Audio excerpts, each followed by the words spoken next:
Morning, morning. Just wake up.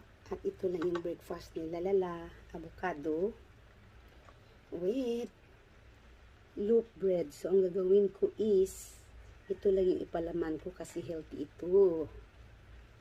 Pinili ko ito kapon sa market. Ang take note naman namin ito ilagay sa tinapay. Avocado. A lot of vitamins and healthy. So, ito yung palaman natin.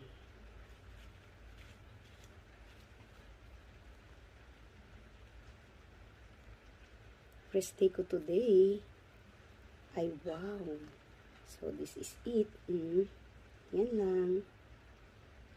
No need na maglagay tayo ng ibang palaman dito kasi this is healthy. So, yan.